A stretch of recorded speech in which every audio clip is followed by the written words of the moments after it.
Monsieur le Président, cher Patrick, cher membre du bureau, chers consoeurs et confrères de la SFHM, oui, j'ai ce triste devoir de vous parler de André Parodi et de lire le texte qu'il avait préparé pour ces journées et que nous devions être ensemble. Donc, c'est ici son portrait quand il était président de l'Académie de médecine en 2012, dans ce costume amarante, et la suivante, de façon plus naturelle, voilà, qui traduit bien tout son caractère.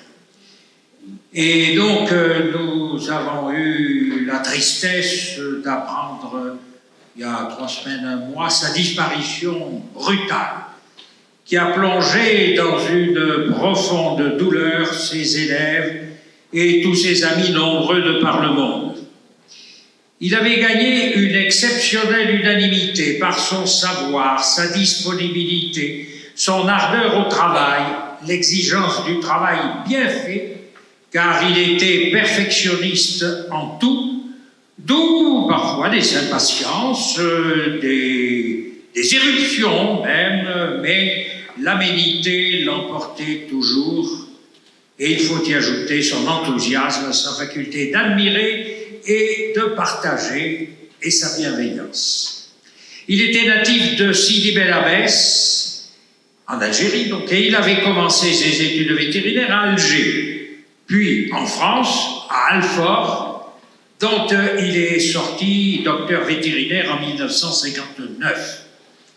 Il poursuivra son cursus dans la même école en devenant agrégé en anatomie-pathologie animale en 1965, professeur en 1967. Il complétera sa formation à l'Institut Pasteur, il avait fait une page à ce sujet, pour s'initier aux maladies infectieuses et parasitaires des animaux.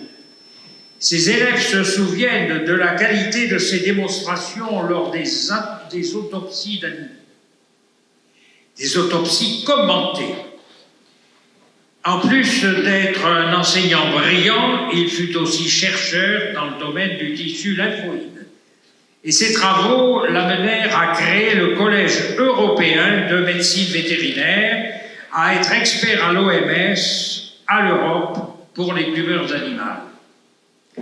Directeur de l'école vétérinaire d'Alfort de 1992 à 1998, il sera apprécié par son sens de l'organisation et l'art de résoudre les conflits. Élu à l'Académie vétérinaire de France en 1996, il en sera président en 2000. De l'Académie nationale de médecine, il en sera également président en 2012. Il y participera à l'élaboration du concept d'une seule santé, regroupant la médecine humaine, animale et environnementale. Car il était convaincu de l'importance des anthropozoonoses, la faune sauvage étant le réservoir de bactéries et de virus innombrables, comme en ont témoigné les récentes épidémies de grippe asiatique, le VIH, bien entendu, le SARS, le MERS, l'Ebola et la dernière de Covid-19, dont on n'est pas encore sorti et dont on ne sait pas encore quels ont été les animaux intermédiaires, pangolins ou autres. On ne sait pas trop. Et d'où c'est sorti? Est-ce que c'est la Chine? Est-ce que c'est l'Amérique? On ne sait toujours pas.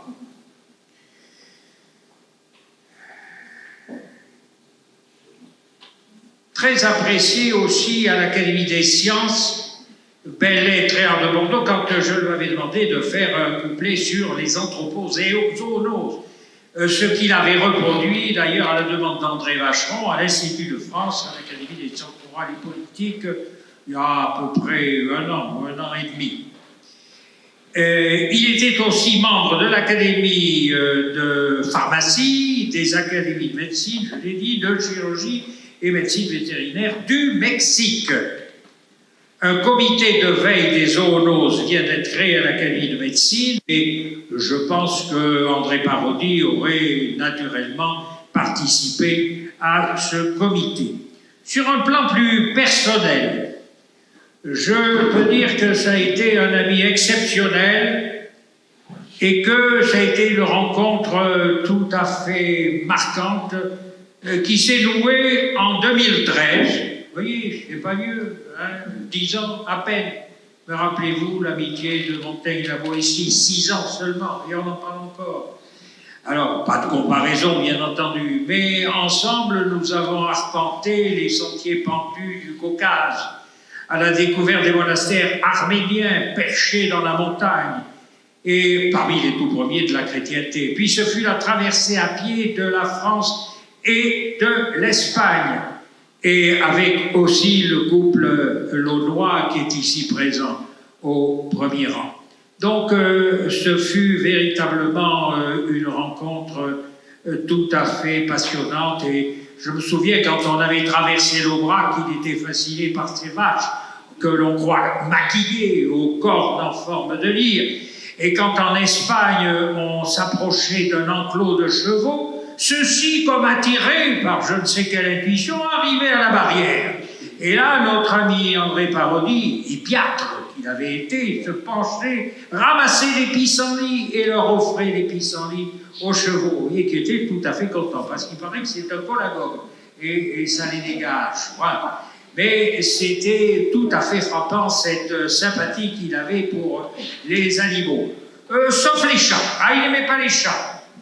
Parce que, évidemment, il tue pour rien, pour s'amuser les oiseaux. Et c'est des félins, vraiment, qui tuent pour le plaisir de tuer. Et ça, il n'aimait pas du tout soigner les chats.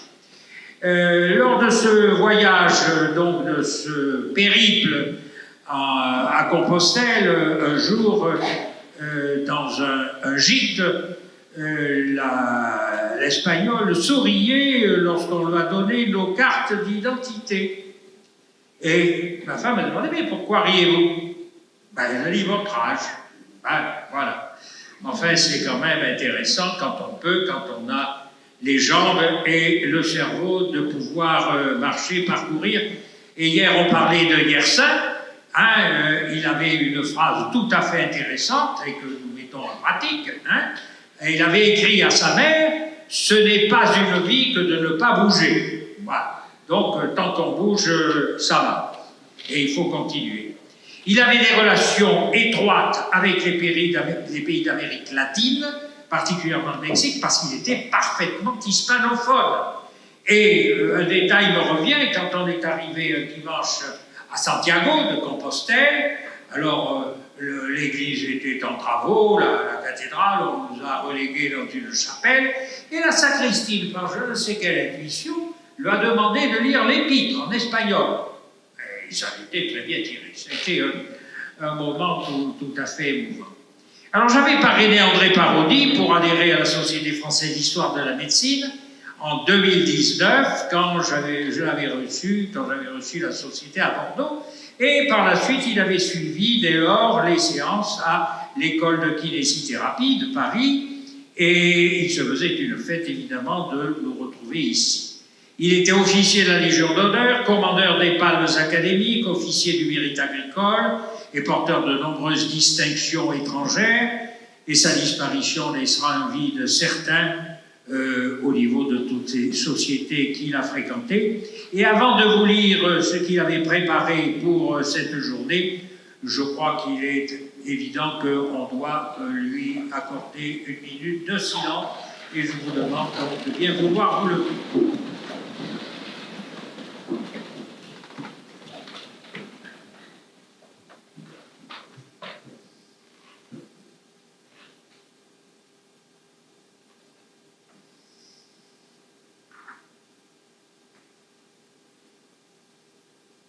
Je vous remercie.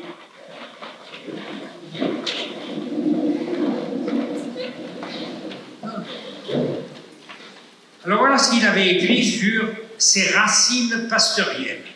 Dès ma sortie de l'école vétérinaire d'Alfort, j'ai eu le privilège d'être admis à ce qu'on appelait alors le grand cours de Pasteur. Cet enseignement d'une durée d'1 an se déroulait à l'Institut Pasteur à Paris, rue du Docteur Roux, Il comportait deux parties, le grand cours de microbiologie, le plus important, et celui d'immunologie. Ce fut la découverte de ce mélange de traditions pasteuriennes, notamment dans les gestes indispensables à l'isolement et à l'identification des agents bactériens, et de l'innovation scientifique. C'était en effet le temps de la découverte du code génétique avec ses pionniers, les prix Nobel, Jacob, Wolff et Monod, dont les conférences nous subjuguaient. C'était aussi les cours dispensés par certains de nos maîtres d'Alfort, apportant la contribution essentielle de maladies infectieuses animales. Ainsi, bien avant qu'il fasse l'objet des annonces et du développement qu'on lui connaît aujourd'hui, nous étions tout naturellement et sans surprise pour nous autres vétérinaires imprégnés de la notion du concept One Health, une seule santé. Alors, il a écrit également un résumé pour Pasteur et la médecine vétérinaire, avant que notre confrère fasse le point sur le diaporama qu'il n'a pas pu faire, mais qu'il avait l'intention de faire. En contrepoint de ce que l'on a coutume d'appeler l'épopée pasteurienne, il convient de rappeler qu'à cette même époque, la médecine vétérinaire avait atteint un développement tout à fait considérable. Désormais, ce que l'on dénomme l'art vétérinaire est enseigné dans 3 écoles nationales. Plusieurs revues vétérinaires sont éditées, dont le recueil de médecine vétérinaire, un temps appelé Journal de médecine vétérinaire et comparé, et le journal de médecine vétérinaire publié à l'école de Lyon, la primitive école. Ouais, la première.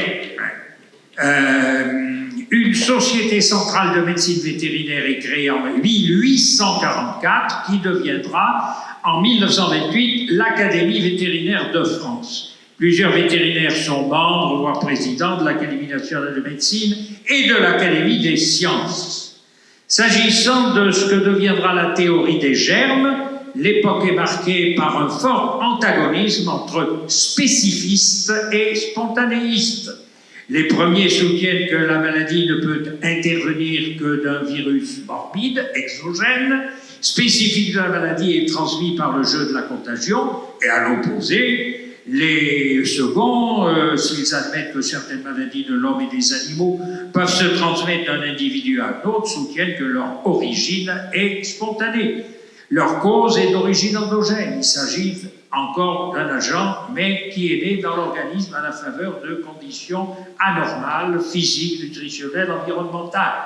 Bien, c'est un thème qui a été largement évoqué depuis hier. Cette divergence règne notamment entre les écoles vétérinaires de Lyon et d'Alfort. Elle donne lieu à des joutes oratoires à la tribune des académies, notamment celle de médecine, qui, pour demeurer strictement correctes, n'en sont pas moins enflammées. Des conversions parfois spectaculaires ont témoigné ces développements. Pasteur trouvera auprès de la profession vétérinaire, tant académique que praticienne, des soutiens non seulement d'ordre dogmatique, mais également matériel. Ils lui permettront de développer des expérimentations décisives, comme celles conduites sur le charbon bactérien ou le choléra des poules, qui le conduiront à démontrer définitivement l'existence de microbes, agents de maladies contagieuses, mais aussi à la découverte de la fonction d'immunité active, base de la vaccination. L'adoption des théories pasteuriennes par les vétérinaires et la contribution de ceux-ci à leur poursuite ne cessera pas avec la fin de l'épopée pasteurienne. Bien au contraire, d'illustres vétérinaires continueront de la poursuivre, tels Ramon et ses anatoxines, ou encore Guérin, co-découvreur du BCG, dont on célèbre cette année le centenaire. Et bien entendu, jusqu'à aujourd'hui, où ils sont toujours plusieurs à conduire leurs travaux, rue du Docteur Roux, voire d'outre-mer. À l'heure où le concept d'une seule santé est unanimement reconnu, il faut signaler enfin que, sans nommer, Louis Pasteur et les vétérinaires de son temps l'avaient largement mis en pratique. Voilà donc ce qu'il avait écrit à notre intention, et maintenant c'est la parole à notre collègue vétérinaire.